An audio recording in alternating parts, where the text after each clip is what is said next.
everyone, and welcome to Spirituality Matters with Rev Karla.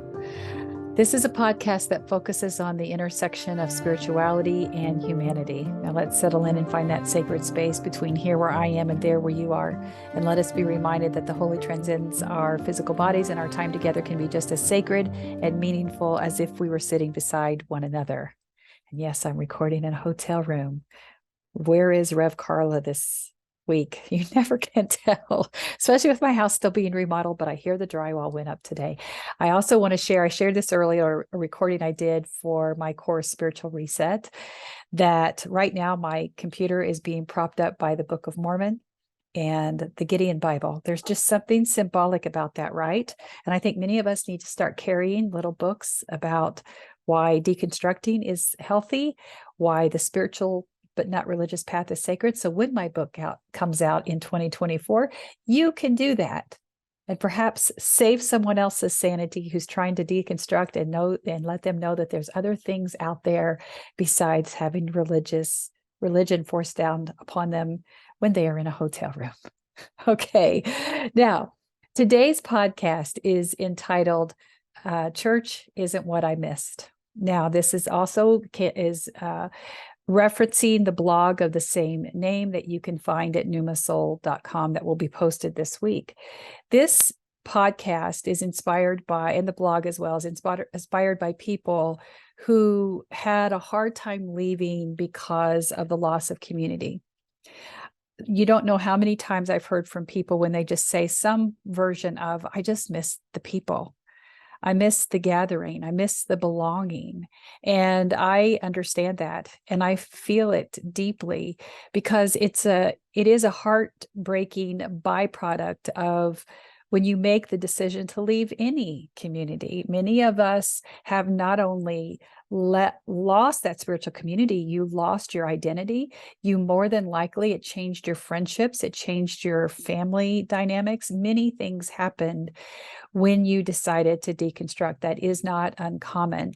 That doesn't mean that we're minimizing your pain. We want you to understand that there's other people on this journey with you.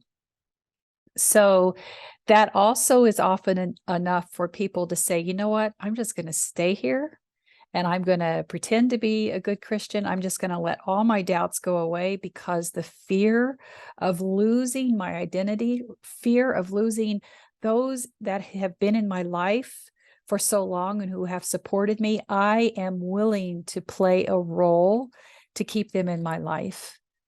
And that is a choice that people make because that risk is just too great.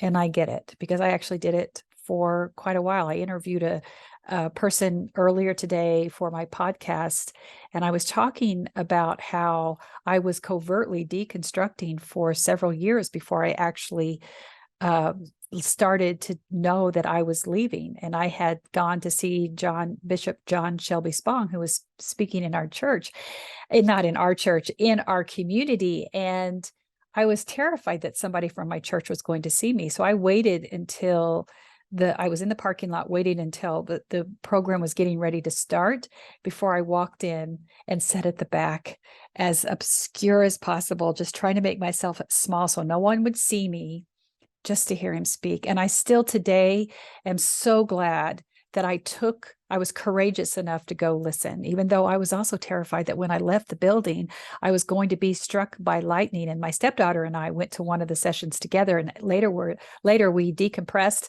by going to go have supper. And we both just sat there like conflicted, like, what was that? And it made so much sense, but terrified that we were going to be found out or somehow punished because we had gone to hear this man speak. So if you don't know who John Shelby Spong is, you can find some of his books on my book recommendations at numasoul.com.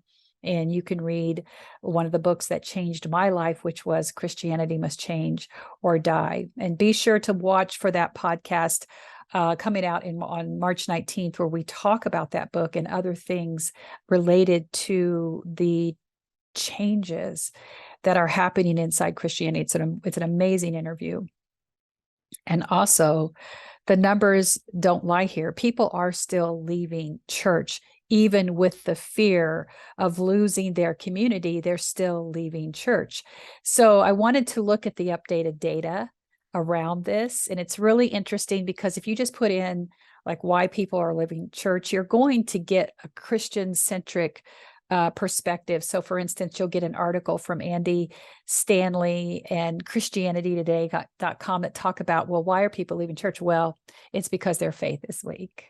Well, it's because of the distractions. Too many worldly things have gotten in their way. So they're making it very superficial and absolutely turning the mirror outward as if nothing they did had any responsibility whatsoever on why the people were leaving church. And I can tell you beyond a shadow of a doubt that there isn't one person that I've counseled, one person that I've met, one person that's commented on all of my social media that has said that the reason that they left church was because they just didn't want to go anymore.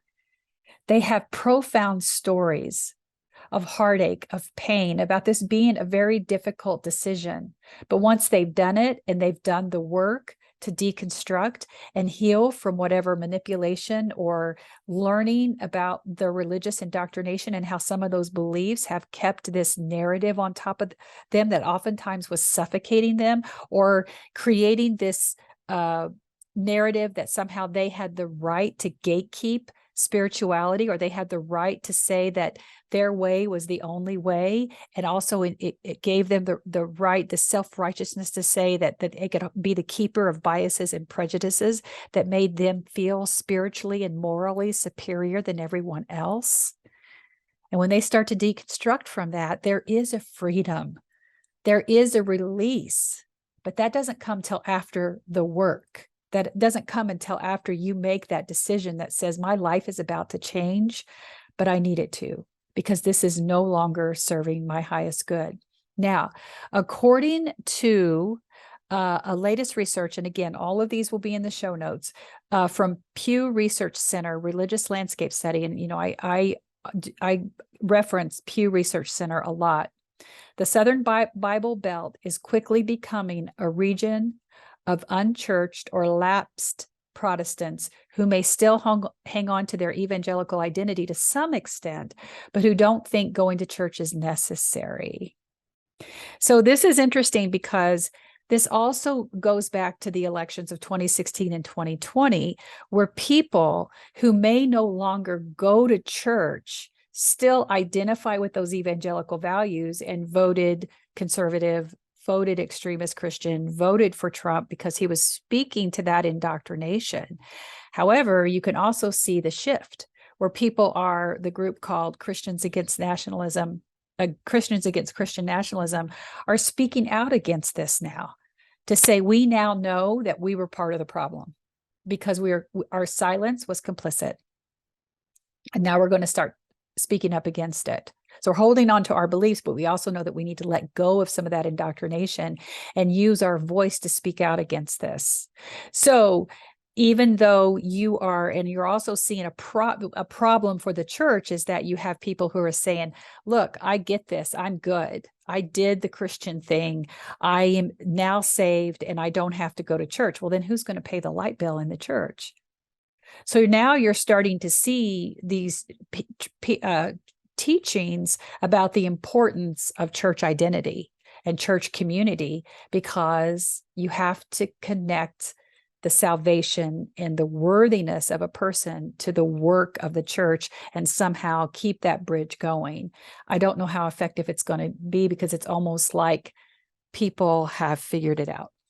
The other thing that's happened is, especially since 2020, but even before that, those of us who were figuring out that virtual community can be a sacred place. Yes, we understand that physical gatherings are important and people need that, but you're also finding places of like minds and souls in a place where you can come together in a safe way and ask those questions where you might not be able to in those spiritual communities for fear of condemnation, for fear of being outcast, for fear of being called out and saying that you have a weak faith. Now, all of a sudden, you have these communities that say, a place where you have a safe space to go and find people who are thinking and believing like you and saying, okay, maybe I'm not crazy. Maybe I have a right to question my faith. Maybe I have a right to look at another way to look at this. So this study goes on to say that by 2070, if current trends continue, and everything says they will, because this is an 80-year trend of people leaving church, Christians could make up less than half of the population and as little as a third in 50 years. So meanwhile, the so-called nuns, N-O-N-E-S, the religiously unaffiliated, the spiritual but not religious, whoop, whoop, put your hands in the air for us. And the percentage of Americans who identify as either Muslim, Jew, Hindus, Buddhists, or other non-Christian faiths could double. I agree with all of that. This isn't something to fear, it's something to embrace. But when you're afraid of losing control, what do? You go to extremist thought, you go to extremist action to try to hold on to power. And that's what patriarchy does. Now, compare what's happening to our country. Now, I'm going to say this, and I'm not in any way, shape, or form saying that Japan is better than us, because I know they have their own struggle with patriarchal thought and values and beliefs. It was just during COVID that one of the cabinet members in Japan said that the men of the family should be doing the shopping because women take too long to shop. I mean, very sexist, misogynistic thought here, very patriarchal in its structure and in its the way the system is set up.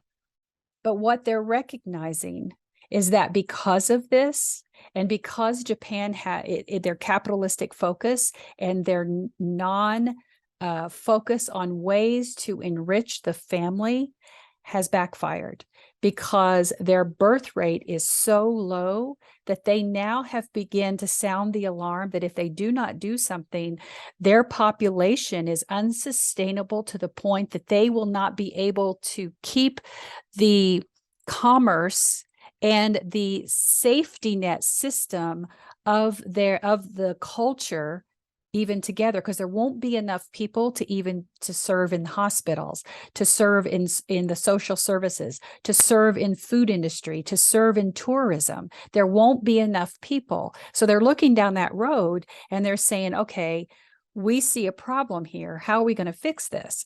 Well, what they said is, we're going to roll out significant changes in how our government supports people that might otherwise have children if they had a support structure. What can we do to create incentives? By creating these attractive child care measures that can help people who may not otherwise be able to afford, or help people who, the woman wants to be part, or the person capable of pregnancy wants to be able to be a part of supporting the family, but can't because of the financial pressures that the economy has caused.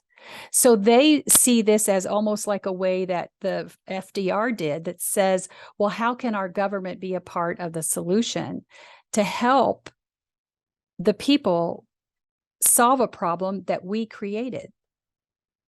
Because we focus so much. Their response was, okay, we're going to have less kids. So they're creating these incentives whereby in America, we've gone to the extreme, the other way, where we say, all right, we don't care how you became pregnant, whether it was through violence, and we don't care if you're 12 years old, you're going to have that baby, because we're going to force this upon you. We're going to ensure that critical race theory and anything that leads to the authentic telling of our country's history, so that we can reinforce the white narrative, the white savior narrative. We're going to keep all that structure in place, and we're going to continue to oppress this system so that there's not a threat from the LGBTQIA plus community. They're not going to be seen as equals, so that people are forced into compliance through other relationships through their family pressure or whatever, because the consequences of coming out are going to be too great that they're going to be forced into other relationships, because we don't care. As long as they're having babies, we don't care. Now, again, I'm not saying Japan is perfect, but I'm saying that there are several ways that you can always look at an issue. But if the important thing is for you to remain in power because you fear that the Christian, what you view as the Christian nation, which is America, which it isn't, which it absolutely isn't. There is nothing in the founding of this country or even the founding fathers, if you will, that say that they wanted this to be a Christian nation. It's all nonsense. It's all hyperbole, and it's all propaganda. So what is the better way? Well, any system that's dying is going to thrash out violently in order to stay in control. And I do believe that this will not prevail, that there will be enough of us who are awake who will say, no, this is not going to work. And we're going to stay awake, use our voice, and vote, as I say often in my videos. Okay, so now that we have some context, this was all here to just tell you that, number one, you are not alone. There are many of us who have had this conversation with ourselves about what are the consequences if I walk out those church doors and I never come back. What is my life going to look like? And I can tell you, for me, it was very hard, because there are people here that understand that the proximity of your identity to church, to your family, to your loved ones, in your community, how you are identified, everything changes. Now, for those of us who have done it, it's worth it. But we understand why it's scary. And I compare it to losing your church community is like losing one of life's closest relationships. It's a grief, whether it's a death, a tragic death, or it's a choice to leave a toxic relationship. You went into the relationship because you wanted to believe that it was going to be good. You wanted to believe that it was going to be reciprocated, that you too would be fed and nourished. You wanted to believe that. We don't go into situations thinking that they're not going to be good. So we go into these relationships hoping for the best, but then things start to deteriorate. So what happens? We make choices along the way. We make compromises. We dismiss things, hoping that, oh, we'll get better. We'll just let that go. We'll let that slide. Oh, we'll let another thing slide. Until eventually it becomes something that our lives are at stake. How happy are we going to be continually minimizing who we are just so that this system can stay in control, or that this relationship can stay dominant? And you, meanwhile, keep losing elements of yourself. In the blog, I talk about how hard it is on the younger brother when the older sister finally breaks up, when she breaks up with her boyfriend, even though he has a relationship with that boyfriend, that we don't know the whole situation between the two. So there's judgment. There's always judgment on our part, never on the church's part, because they say that you somehow have done something wrong. So people that are left at the church tend to not support you. They may in quiet, which some of them did with me, and said, oh, I support you. Let's go to lunch. Well, they never called. Of course they don't. Now, some of them left later and then said, yeah, I want to know, I want to reach out to you because I want to tell you what was said about you. And I just want you to know I don't agree with it. And then when it happened to us, it really hurts. And I want to say, yeah, it does hurt, doesn't it? But I offer them grace for that.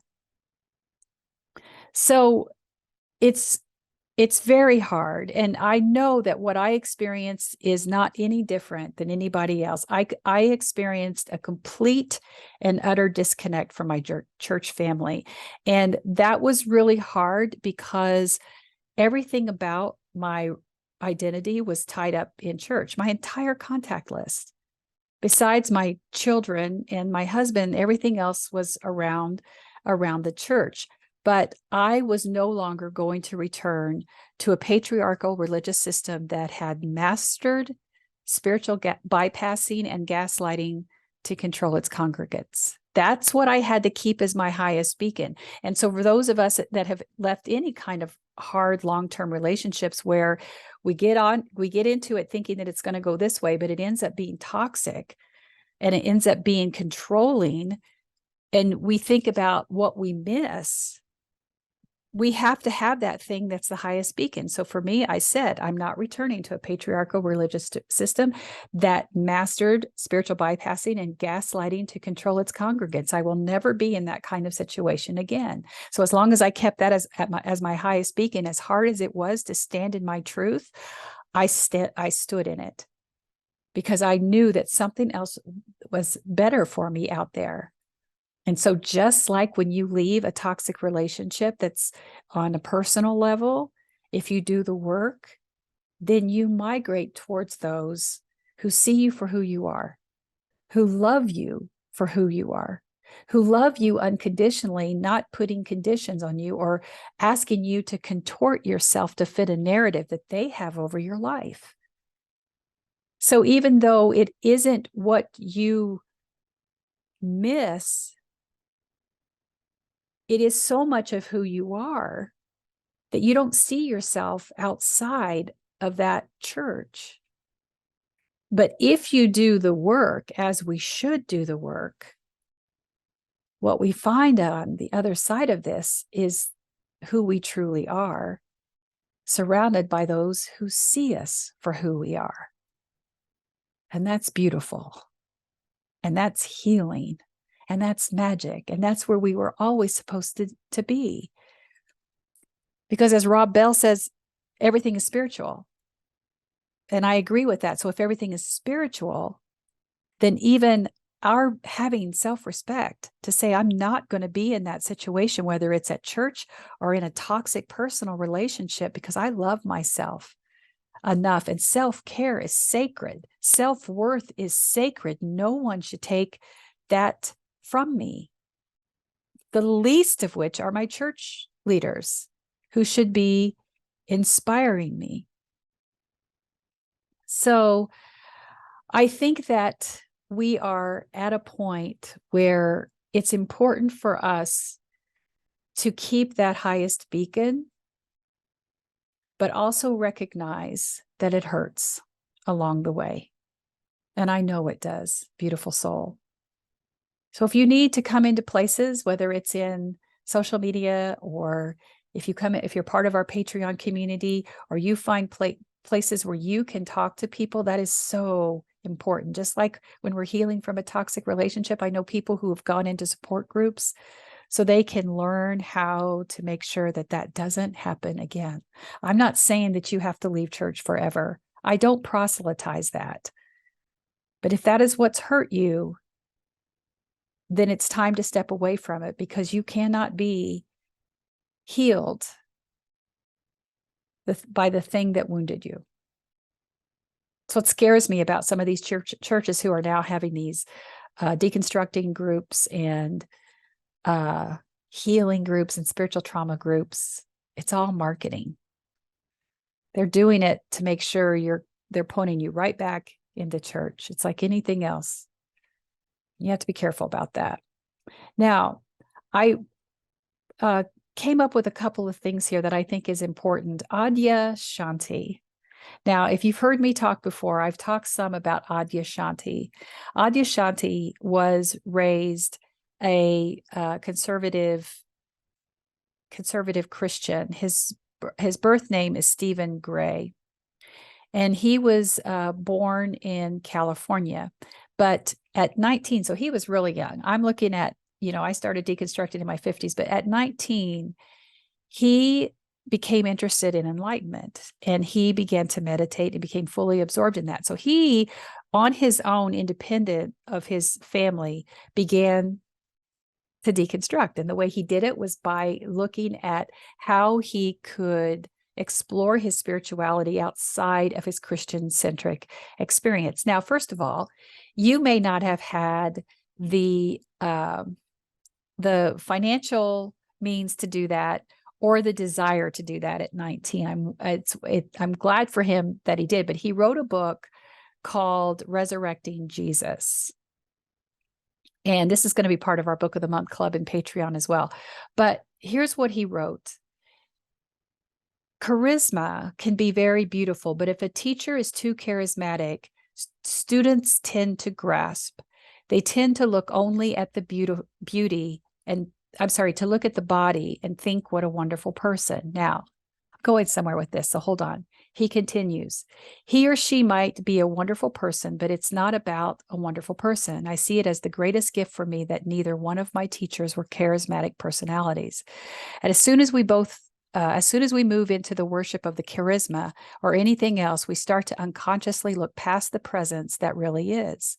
The presence that can function through strong personalities and also through meek and mild personalities. It can function through great charisma and through almost no charisma. None of us has any choice about that part in it. It can function through the grandmother just as much as it can function through the divine mother guru. Now, why am I talking about this? Because I think that oftentimes in our indoctrinations, that is what we have been trained to look for. And I don't want you to see that in me as well. That's why I often will talk to you about this indwelling presence and how important it is that you reclaim your spirituality and you question people, you keep a hold of that. And a lot of times when people come out of the church, the first thing they're looking for is a roadmap or somebody to say, okay, where's my how-to? How am I going to do this? Where's my guru out here? And that spiritual void, which can look so dangerous and intimidating, is actually welcoming and expansive when we understand that our journey through it is exactly what we need. As long as we start to untangle from those things that say, where in this life am I going to find the person who's going to hold all the answers? Our indoctrination taught us to look at religious leaders in that way, because if we do, then we remain committed to them like a long-term relationship. And I don't think that's the way it was ever intended to be. I believe our spiritual communities should ebb and flow. I believe that we should be in several. I believe that we should have different communities that are helping us on different paths. I can't do it all for you any more than someone can teach you all about Buddhism. It's a path that you're going through, and just like in life we have friends for the different things that we do, it's the same way. But it serves a patriarchal structure for you to see at the top the ultimate authority that you submit to and you obey. That's the typical structure of the church here in America. But if we stop looking for people who are our guru, who are that supreme teacher, if you will, then just like inside a toxic relationship that's personal, we are no longer at risk of being taken advantage of. We are no longer at risk of being groomed into learn what silent submission looks like. That our worthiness is so stripped away from us that the only way we are worthy is through our connection through the system and not our spirituality.